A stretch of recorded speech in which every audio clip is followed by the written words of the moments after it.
Can I contribute to a Roth? I cannot tell you how excited I am to bring this to you.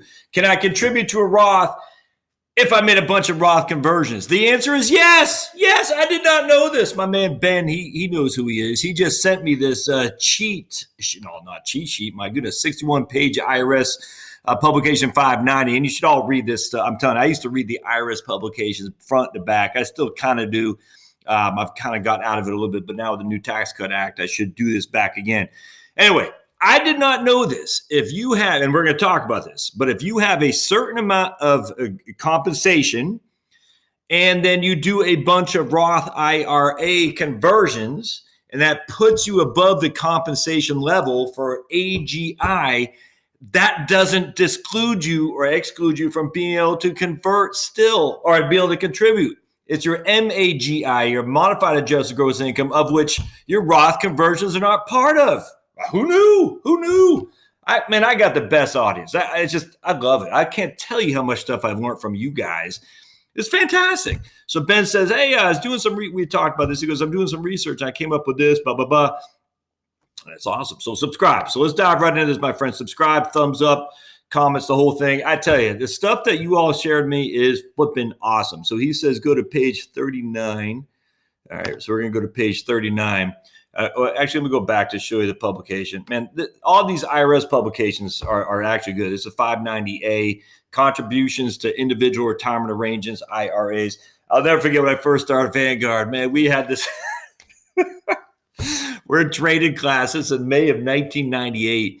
And we had this guy who thought he was all that in a bag of chips, and he was a Napoleon complex, if you know what I'm talking about. And he was leading us. And he asked a guy what IRA stands for when the training guy, the guy's like, individual retirement accounts. He goes, no, it's individual retirement arrangements. You need to know this if you're going to be representing Vanguard on the phones. And everyone's just like, huh? It's like, dude, give me a break. Anyway, but he was right. It is individual retirement arrangements. I just thought how he thought he was so smart. It's just funny how some people in this business really get the semantics of things really bother them. So anyway, it is individual retirement arrangements, not individual retirement accounts. So just make sure. The stuff people get upset about boggles the mind. All right. So we're going to go into this. And of course, the IRS, a lot of this stuff is actually pretty good. This one is not as helpful as what I like. So I had to look at some other websites. All right. Can you contribute to a Roth IRA? Generally, you can contribute to a Roth if you have taxable compensation, defined later, and your modified AGI, defined later, is less than $199,000 if you're married. All right. And if you're single, it's let's see here. If you're single, it's 135. All right. So let's say 200 and 135 for married, filing jointly, and single. That you can't have more than that as your AGI. Is there a time limit? Your contributions can be made to your Roth regardless of age. Let's see. And I do like this. You may be able to claim a credit for contributions to your Roth IRA if you're making not that much income. I tell you that those credits are actually fantastic. I wish I need to do videos on that. I got all these videos to do. All right. Can you contribute to an IRA for your spouse? Yes. Remember our Senator Kay Bailey Hutchinson?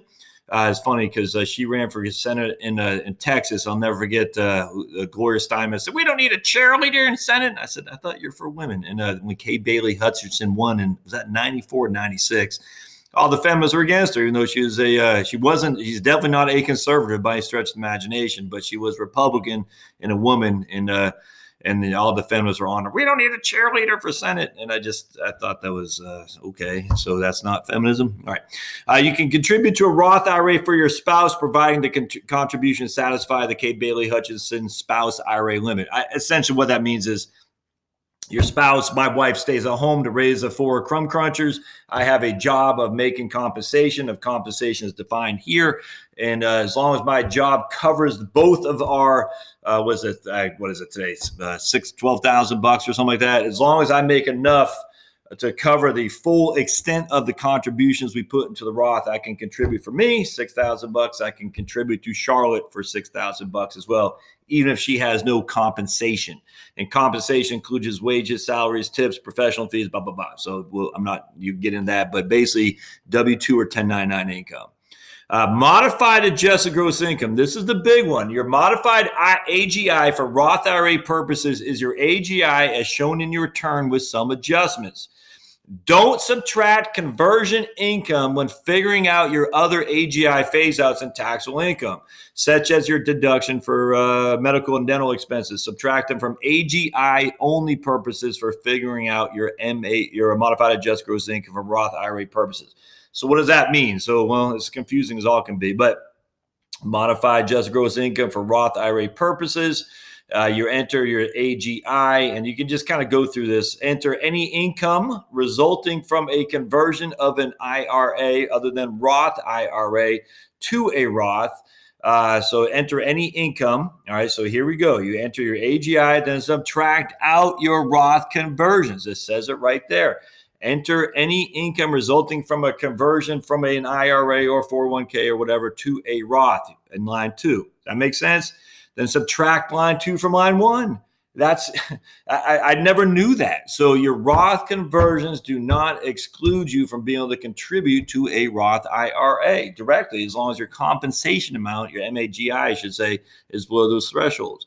So let's take a look. Here's a website that I looked up. I said, okay, that makes sense, but I want to do some other research to make sure I'm not reading this correctly, because it is confusing, the IRS's stuff, and I'm trying to make this bigger for y'all to see it, but it doesn't want to do that for me.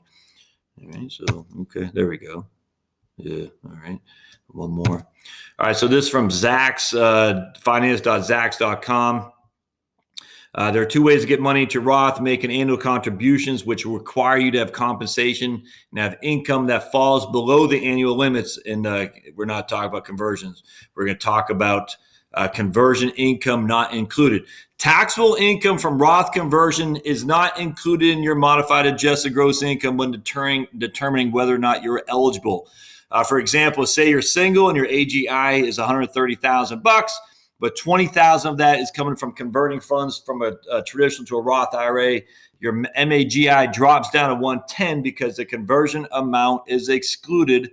Thus, that puts you below the phase-out range for being able to contribute. That's one. I mean, I tell you, I did not know that. And so my man Ben from Texas, right on, my friend. This is fantastic. And I saw this other one too. This is from betterment.com. I always want to check a couple sources because, as Abe Lincoln said, you can't always trust what's on the internet nowadays. So here's Betterment. Your modified adjusted gross income is used to determine how much, if any amount, you're able to contribute to a Roth IRA. The calculation for your modified adjusted gross income begins with your AGI. From there, some modifications must be made. Start with your AGI.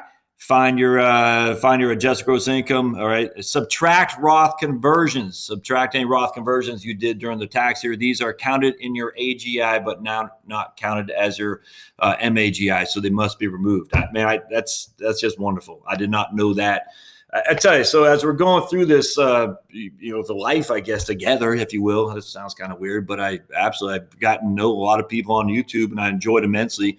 A lot of good people out here, and I've been educated. I tell you, I've learned a lot from you guys. If you find something of interest that I'm missing, I'm not going to be able to get to everything, but my goodness, share it with me, because if I don't know, and I'm pretty well tuned to this stuff, and you do know, I need to be made aware so I can let other people be made aware. So this is a perfect example of that. My man Robert Ford told him about the EMT, the first responders, being able to get access to their 401ks and TSPs and whatnot after the age of as 50 years old and above, not 55.